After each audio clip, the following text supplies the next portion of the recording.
ছাদ ঢালাই শুরু হয়ে গেছে, কিন্তু আমার পুকলু এখনো ঘুমাচ্ছে। আমার পুকলুকে তোলার জন্য এসেছি। Good morning. দেখো, এই দেখো,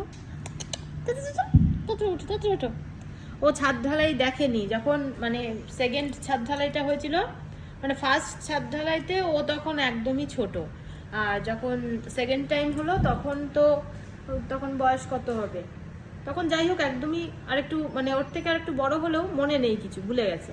তো কালকে আমাকে বলছে যে ছাদ ঢালাই হবে, অনেক লোক আসবে, মেশিন আসবে, কিরকম হয়।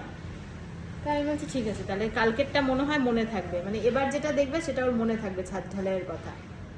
আর এতদিন যা ছাদ ঢালাই হয়েছে, ও হওয়ার পরেই আমার সবকটা ছাদ ঢালাই হয়েছে, কিন্তু ওর একটাও নাকি মনে নেই। ওঠো ওঠো ওঠো, ছাদ ঢালাই শুরু হয়ে গেছে, ওঠো। ও আজকে অনেক দিন ধরে বলে রাখছে কবে হবে ছাদ ঢালাই, কেমন হয়। বলছে পাখা চলছে, কত লোক আসে, কিরকম আওয়াজ হয়, কি কি করতে হয়, কিভাবে কি করে, অনেক প্রশ্ন।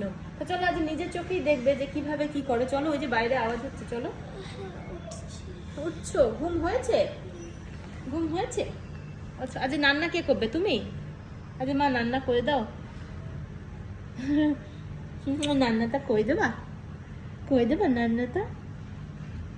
চলো।